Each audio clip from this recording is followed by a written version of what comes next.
उत्तर भारतात आणि दिल्लीत सध्या कडाक्याची थंडी आहे. पण अशात दिल्लीमध्ये आता विधानसभा निवडणुकीचे पडघम वाजायला लागलेत आणि काँग्रेस आणि भाजपनं ज्या प्रमाणात केजरीवालांची कोंडी करायला सुरुवात केली आहे आणि लोकांचा केजरीवालांबाबतचा जो काही एक रोष आहे तो व्यक्त व्हायला लागलेला आहे. त्यामुळे या कडाक्याच्या थंडीतही केजरीवाल सध्या घामाघूम झालेले आपल्याला दिसत आहेत.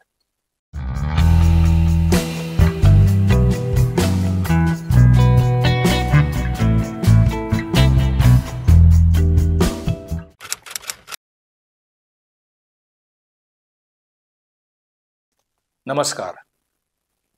गोजोस्कोप मध्ये आपल्या सर्वांचं मनापासून स्वागत आहे. उत्तर भारतात आणि दिल्लीत सध्या कडाक्याची थंडी आहे. म्हणजे डिसेंबर जानेवारी हा तिथला थंडीचा मोसम आपल्याला माहिती आहे. पण दिल्लीमध्ये जानेवारीत किंवा फेब्रुवारीत विधानसभेच्या निवडणुका होणार आहेत आणि त्याचे पडघम आता वाजायला लागलेत.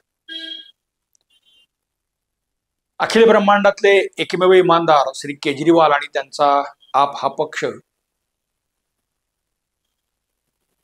या निवडणुकांच्या निमित्ताने पुन्हा रिग्रुपिंग त्याचं जे आहे ते दिसायला लागले. परंतु केजरीवालांना पक्षात आणि पक्षाबाहेरही ज्या पद्धतीनं घेरले जाते ते मात्र फार लक्षणीय आहे.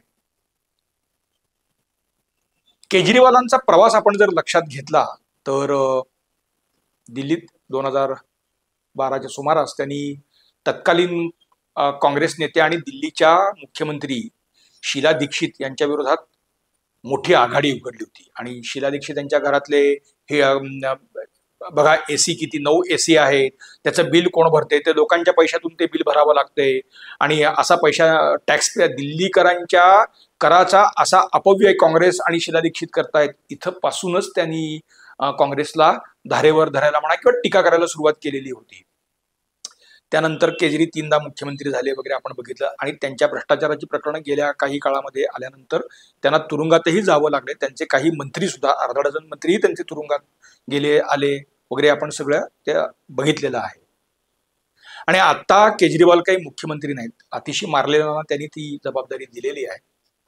मनीष सिसोदिया आहे त्यांचे अतिशय जवळचे विश्वासू सहकारी तुरुंगातून दीर्घकाळानंतर बाहेर आलेले आहेत आणि दिल्लीच्या विधानसभेच्या निवडणुका आता होऊ घातल्यात. हे सगळं वातावरण पण आधी आपला मिळणारा प्रतिसाद आणि या सगळ्या नेत्यांची धडपड आणि तिथे आपण जिंकू हा आत्मविश्वास मात्र आता आपमध्ये दिसत नाही.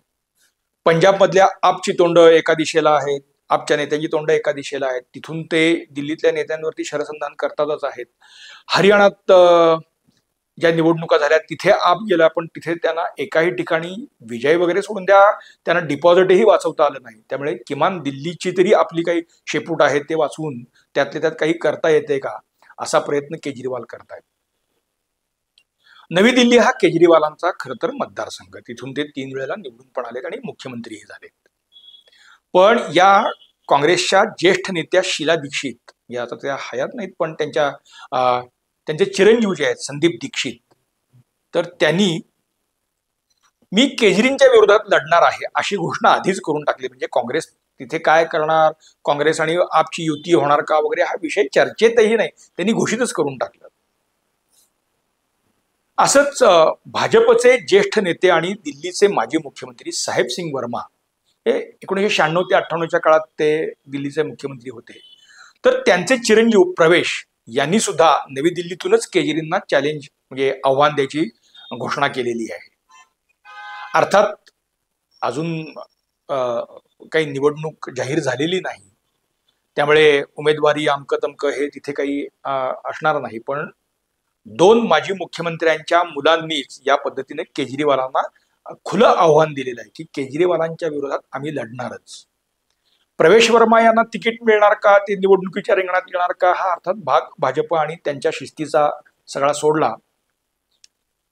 संदीप दीक्षितांच्या बाबतीत मात्र असं काही काँग्रेस करू शकणार नाही. म्हणजे काँग्रेसला तिथं अस्तित्व दिल्लीत टिकवणं अत्यावश्यक आहे आणि मग संदीप दीक्षितांसारखा एखादा तगडा उमेदवार जर येणार असेल तर अर्थात काँग्रेस त्याला नाही म्हणणार नाही. आणि त्यांना अडवं जाण्याइतकी सध्या तरी दिल्ली काँग्रेसची क्षमता नाही. त्यामुळे साहजिकच संदीप दीक्षित हे निवडणुकीच्या रिंगणात उतरू शकतील अशी आत्ताची परिस्थिती आहे.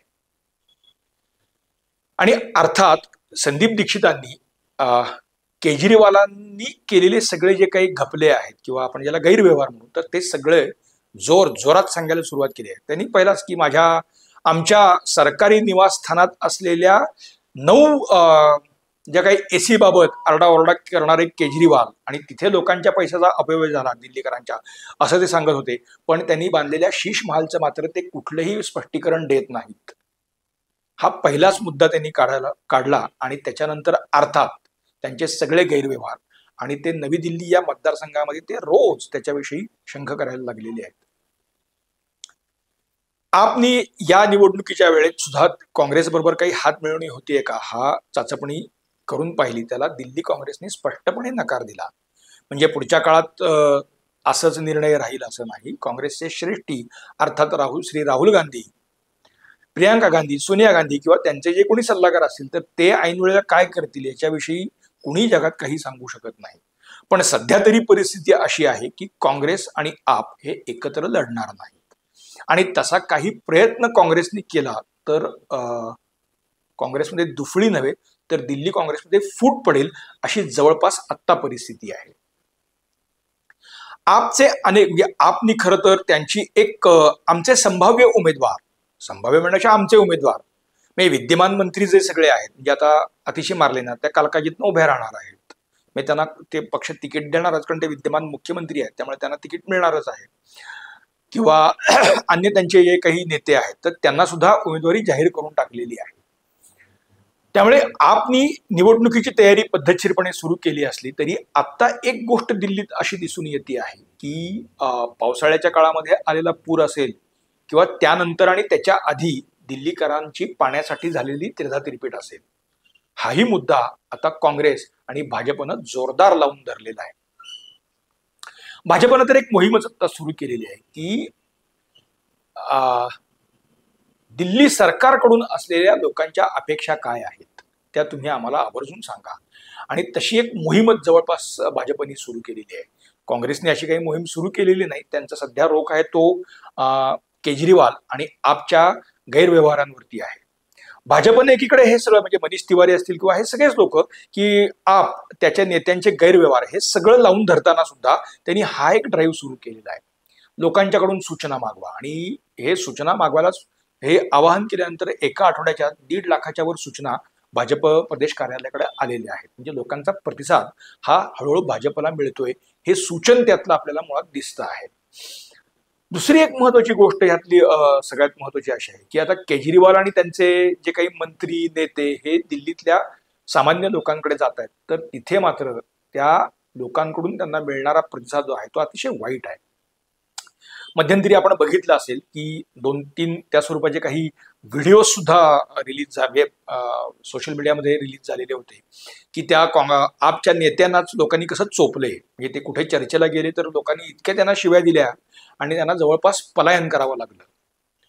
अशात केजरीने एक नाटक करून बघितलेलं आहे की माझ्यावर हल्ला झाला आणि भाजप आणि केंद्र सरकार माझ्यावर हल्ला करते असा एक आरडाओरडा त्यांनी करून बघितला. परंतु दिल्ली पोलिसांनी त्या सगळ्याचं खंडन केलं. एवढंच नव्हे तर केजरी असा तमाशा करण्यात अतिशय पटाईत आहेत त्यांच्याकडे लक्ष देऊ नये असं संदीप दीक्षित आणि काँग्रेसनीच परस्पर जाहीर करून टाकल्यामुळे आपची बोलतीच बंद झालेली आहे. आणि या आगामी विधानसभा निवडणुकीमध्ये केजरी आणि त्यांच्या पक्षाला घेरायची रणनीती भाजपने अर्थात ती असणारच आहे. पण कुठल्या ना कुठल्या पातळीवरती या काँग्रेस आणि भाजपमध्ये काही एक समझोता आघाडी काही झाले का. म्हणजे हे पक्ष लढणार वेगळेच आहेत यात विषयी शंका नाही. परंतु त्या पद्धतीनं म्हणजे केजरीवालांना घेरण्यासाठी म्हणून या दोन्ही पक्षात काही आघाडी झाली आहे का अशी शंका यावी असं चित्र सध्या दिल्लीत आपल्याला दिसतं आहे. ज्या पद्धतीनं हे दोनही पक्ष भाजप आणि काँग्रेस ज्या पद्धतीनं गिअरअप झालेले आहेत आणि लोकांचा केजरीवाल सरकारवरचा रोष व्यक्त होतो आहे ते लक्षात घेता केजरींना या कडाक्याच्या थंडीतही घाम फुटलेला आहे. मग एक चर्चा आता अशी सुरू झालेली आहे की कदाचित या निवडणुकीत केजरीवाल सुद्धा उतरणार नाहीत. आता एक मला शंका आली की असं कसं असेल, एवढा अखिल ब्रह्मांडातला एकमेव इमानदार नेता आणि त्याचा इमानदार पक्ष, तर केजरींना ही संधी असणार नाही. परंतु अडचण यातली अशी आहे की केजरींवरती अद्यापही काही आरोप आहेत आणि त्याची काही न्यायालयीन प्रकरणं सुरू आहेत. म्हणजे ते कुठे दोषी सापडले असं काही नाहीये.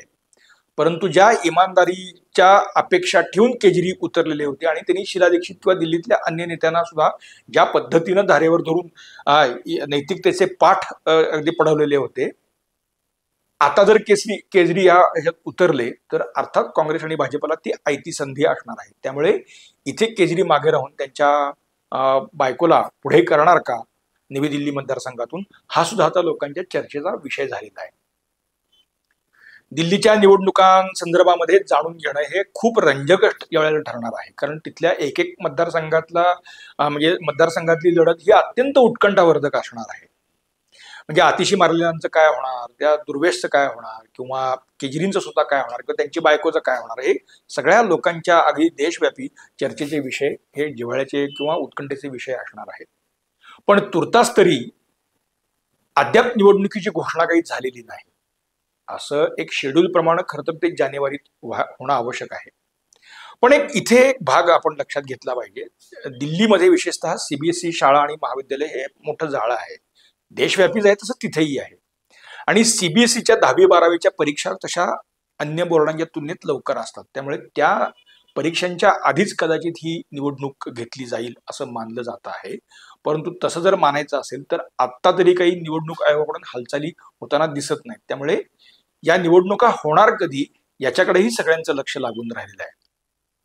त्यामुळे त्या बाजारातल्या तुरीचं काय असेल ते असो, इथे मात्र राजकीय रण आता अगदी पेटलेलं आहे आणि रोजच्या रोज त्यात नवीन नवीन गोष्टी घडून केजरीवाल आणि त्यांच्या कंपूला मात्र रोज घाम फुटताना दिसतो आहे. त्यामुळे दिल्लीची निवडणूक ही एका अर्थानं आपचं भवितव्य ठरवणारी सुद्धा असणार आहे. म्हणूनच या निवडणुकीकडे आपण थोडं गांभीर्यानं बघणं आवश्यक आहे. मित्रांनो, आमचा आजचा विषय आपल्याला कसा वाटतो आम्हाला आवर्जून सांगा. तुमच्या सूचनांचं स्वागत आहे. लाईक करा, शेअर करा, सबस्क्राईब करा. पाहायला विसरू नका गॉसिप.